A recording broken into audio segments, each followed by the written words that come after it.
चलो आज करते हैं रियल गैस के बारे में। रियल गैस में पढ़ना है स्टेट ऑफ मैटर के अंदर। रियल गैसेस सबको लोग यहाँ हेडिंग कर देंगे रियल गैसेस। तो आइडियल गैसेस अभी तक हम जितना भी चैप्टर के अंदर पढ़ाई कर चुके थे वो सब के सब आइडियल गैस के अंदर था।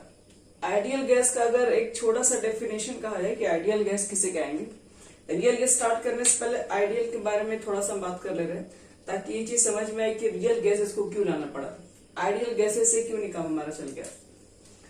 तो देखो आइडियल गैस के बारे में,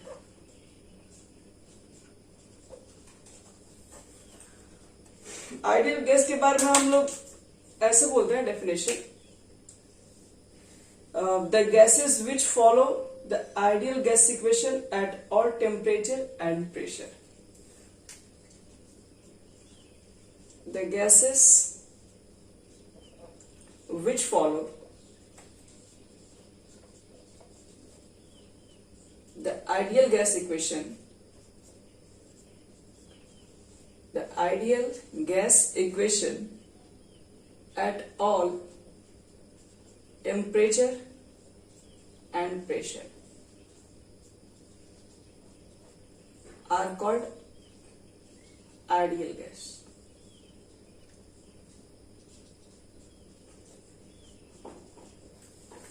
यानी हम लोग बोलते हैं कि वैसी गैसेस जो आइडियल गैस इक्वेशन को फॉलो करे किसी भी टेम्परेचर और किसी भी प्रेशर पर, तब वो बनता है आइडियल गैस। तो PV is equal to nRT को हम लोग बोलते हैं, जो कि हम लोग पीछे प्रूव कर चुके हैं। इसको हम लोग बोलते हैं आइडियल गैस इक्वेशन।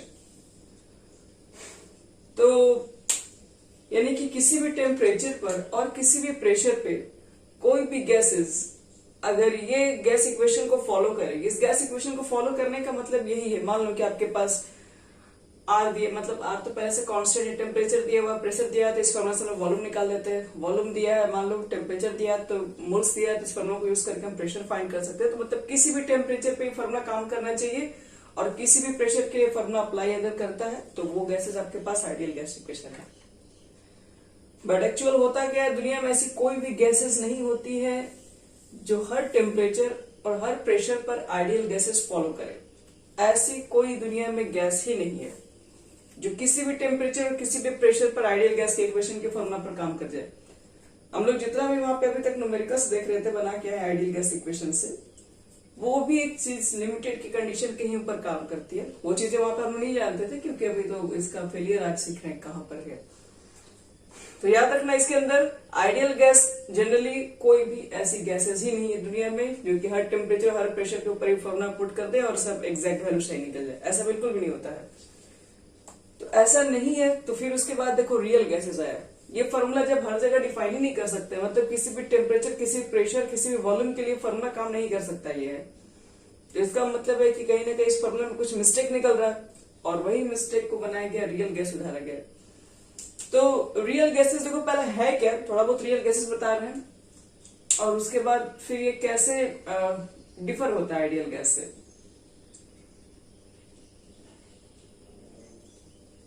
आओ चेक करते हैं इसमें।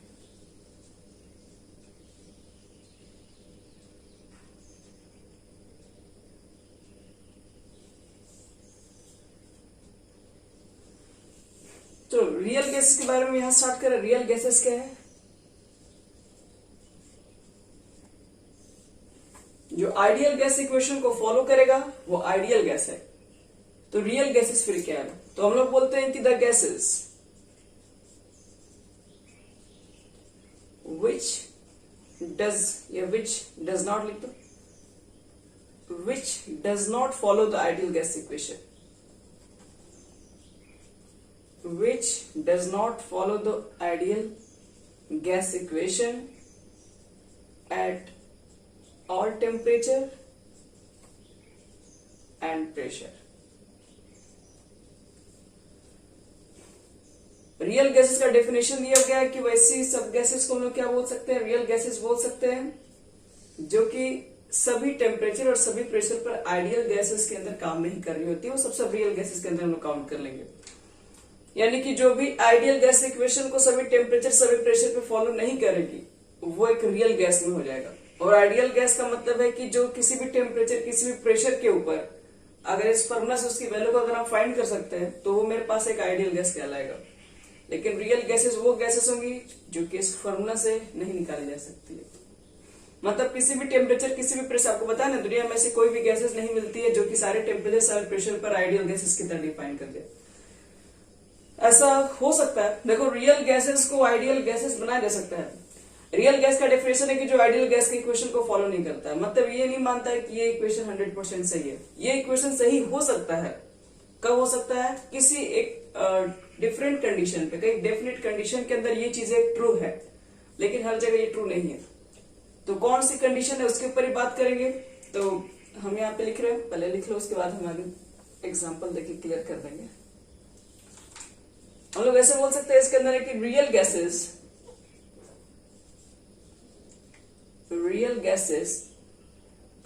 Follow ideal gas equation only at certain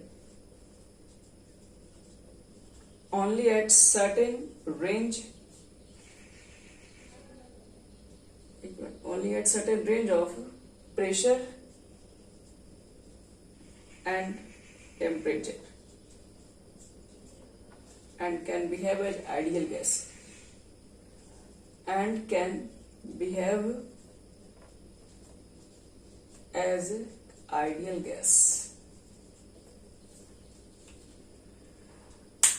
real gases जो आइडियल गैस के इक्वेशन को फॉलो नहीं करती वो रियल गैसेस है। रियल गैसेस के बारे में ये कहा जाता है कि रियल गैसेस को रियल गैस फॉलो कर सकती है आइडियल गैस को, लेकिन एक certain range of pressure and temperature, मतलब किसी कंडीशन पर काम करेगा। एक टेम्परेचर और एक फिक्स प्रेशर के ही ऊपर ये काम कर सकता है, अदरवाइज ये फॉर्मूला हर जगह एप्लीकेबल नहीं है। मतलब एक रियल गैसेस को भी आइडियल गैसेस बनाया जा सकता है। मतलब रियल तो गैस जस्ट डेफिनेशन जब इसका अपोजिट किया गया, जो आइडियल गैस को नहीं माने वो रियल गैसेस है, लेकिन कह रहा है कि रियल गैसेस को आइडियल बनाया जा सकता है। एक सर्टेन प्रेशर और टेम्परेचर को यूज करेंगे तो एक रियल गैसेस आइडियल गैस बन सकता है। जैसे मान लो कि अगर 100 वैल्यू अगर प्रेशर टेम्परेचर का निकल रहा है तो कोई एक वैल्यू ऐसा होगा जो कि आइडियल के लिए काम कर रहा होगा, बाकी सब वैल्यू का जो काम करेगा वो रियल के लिए काम करेगा, रियल गैस इक्वेशन के लिए काम करेगा। मतलब है कि हम जो अभी तक जितना न्यूमेरिकल्स बना रहे हैं PV = nRT वो सब सही नहीं है। तो आपको भी बुक में अभी तक जितने न्यूमेरिकल्स थे वो लिमिटेड ही करके दिए हुए रहते हैं, मतलब जो उसके ऊपर सेट हो जाए। तो हम लोग को ये चेक करना है कि रियल गैसेस जब ये बना तो क्यों बन रहा है, मतलब ऐसा क्या आइडियल गैसेस में, ऐसा क्या मतलब फॉर्मूला में गलत है। दूसरी चीज को हम लोग समझते हैं कि आइडियल गैस ने ऐसा क्या गलत स्टेटमेंट दे दिया है, उसको समझेंगे भी गलत वो कैसे है। तो पहले तो हम लोग दो कंडीशन को फॉलो करते हैं, फिर उसके बाद लिखेंगे for an ideal gas equation. हम लोग जब आइडियल गैस इक्वेशन के बारे में पढ़े थे तो वहां पर बोले थे कि दो इंपॉर्टेंट कंडीशन याद रखना, यही चीज का आगे यूज होगा। पहले बताए थे इसमें हम लोग कि there is no interaction, there is no interaction between the gas molecule।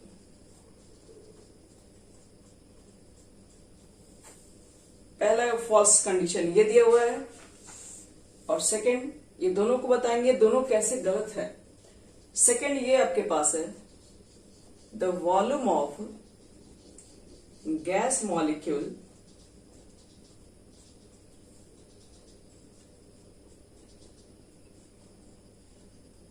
negligible as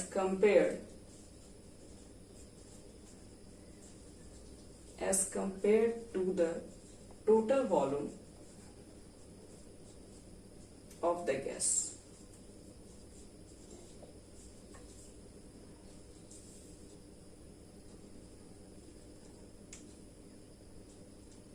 negligible। देखो ये जो दो स्टेटमेंट था आइडियल गैस इक्वेशन में, उनका कहना था कोई भी गैसेस मॉलिक्यूल्स के अंदर जो होता है, जितने गैसेस मॉलिक्यूल्स हैं उनके बीच में कोई इंटरेक्शन ही नहीं होता है, ना फोर्स ऑफ अट्रैक्शन एग्जिस्ट करेगा और ना ही रिपल्सन एग्जिस्ट करेगा, ये दोनों में से कोई चीजें नहीं होती हैं।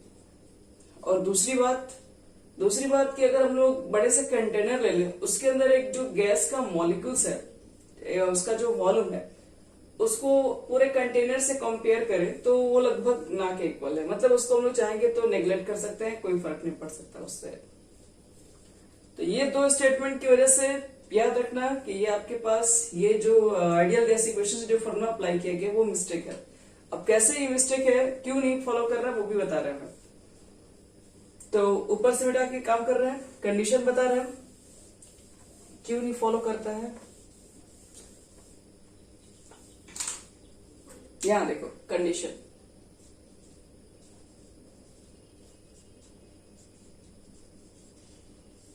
दो कंडीशन बात करेंगे। First condition, high pressure low temperature. High pressure and low temperature. अगर सपोज करो मेरे पास प्रेशर बहुत ज्यादा हाई रखा गया है और टेम्परेचर काफी लो रखा गया है, तब देखना क्या कंडीशन अप्लाई हो सकती है। इसको मिटा दें।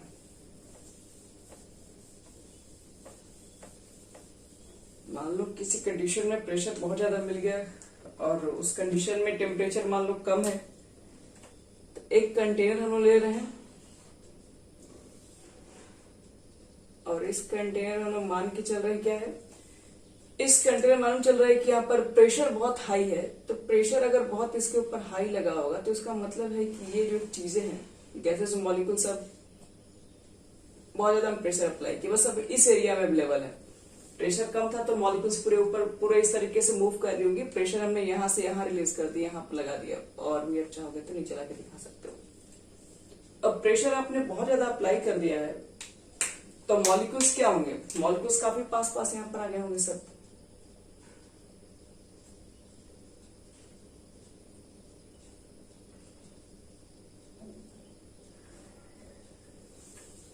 और उनका कहना था वंडरवॉल का कि कोई भी मॉलिक्यूल्स के बीच में फोर्स ऑफ अट्रैक्शन एग्जिस्ट ही नहीं करेगा। तो देखो मॉलिक्यूल्स इतना जब नजदीक नजदीक प्रेजेंट होंगे तो जाहिर सी बात है कि वो अब उनके बीच में तो फोर्स ऑफ अट्रैक्शन भी एग्जिस्ट करेगा, और ये बहुत नजदीक अगर आ गए होंगे तो रिपल्सन भी एग्जिस्ट करता है, दोनों काम होगा।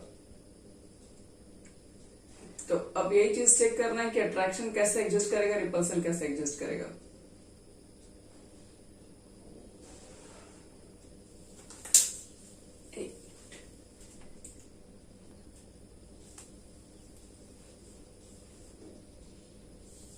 चलो बच्चों देखो यहाँ पे, अगर इस कंटेनर के अंदर अगर हम ज्यादा प्रेशर अप्लाई कर दिए तो जो मॉलिक्यूल्स काफी दूर दूर थे वो सब एक जगह इकट्ठे हो गए। एक जगह इकट्ठे हो गए तो उनके बीच में जाहिर सी बात है अब अट्रैक्शन भी होगा, क्योंकि मॉलिक्यूल्स नजदीक नजदीक होंगे। उनके बीच में अगर जानना चाहते हो अट्रैक्शन क्या है तो बताए थे, गैसेस मॉलिक्यूल्स के बीच में van der Waals force of attraction exist कर रहा होगा। तो वहां पर कुछ ना कुछ अट्रैक्शन तो होगा ही, क्योंकि मॉलिक्यूल्स काफी नजदीक हैं। जब मॉलिक्यूल नजदीक नजदीक होंगे तो उनके बीच में कुछ ना कुछ अट्रैक्शन होता है, और बहुत ज्यादा अगर नजदीक आएंगे तो उनके बीच में क्या होता है, रिपल्सन। क्योंकि देखो रिपल्सन के लिए ना मॉलिक्यूल्स को बहुत नजदीक होना चाहिए, तभी जाके उसको रिपेल करना स्टार्ट होगा। वो अट्रैक्शन तो थोड़े बहुत दूर से भी किए जा सकते हैं। तो यहाँ पर अब फोर्स ऑफ अट्रैक्शन काम करेगा। उनका कहना था कि मॉलिक्यूल्स के बीच में कोई फोर्स ऑफ अट्रैक्शन या रिपल्सन किसी तरह का कोई फोर्स एग्जिस्ट ही नहीं करेगा। लेकिन जब कंटेनर के इतने वॉल्यूम में जब हम लोग आ गए, जब सारे मॉलिक्यूल्स वहां पे नजदीक नजदीक प्रेजेंट है, तब इनके बीच में कोई ना कोई अट्रैक्शन होगा ही। ऐसा हो नहीं सकता उसके बीच में अट्रैक्शन ना हो। तो इसलिए पहला उनका स्टेटमेंट फॉल्स इसलिए रहा क्योंकि वो बोलते थे कि गैसेस मॉलिक्यूल्स के बीच में कभी अट्रैक्शन रिपल्सन नाम का कोई चीज नहीं है। लेकिन अब तो यहाँ पर दोनों चीजें दिखाई दे रही है, अट्रैक्शन भी यहाँ पर है, रिपल्सन भी है।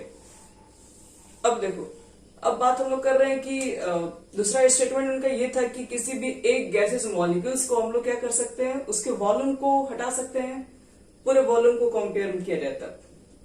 तो यहां पर देखो ध्यान से, अब इतने छोटे से वॉल्यूम में यहां पर एक गैसेस के आप मोल्स को अगर काउंट नहीं कीजिएगा तो फर्क तो पड़ेगा, क्योंकि छोटे से वॉल्यूम में तो हर एक गैस का अपना वॉल्यूम का कंट्रीब्यूशन है। इसका भी कुछ वॉल्यूम है, इसका भी कुछ वॉल्यूम है, कुछ ना कुछ तो सबका वॉल्यूम होना चाहिए।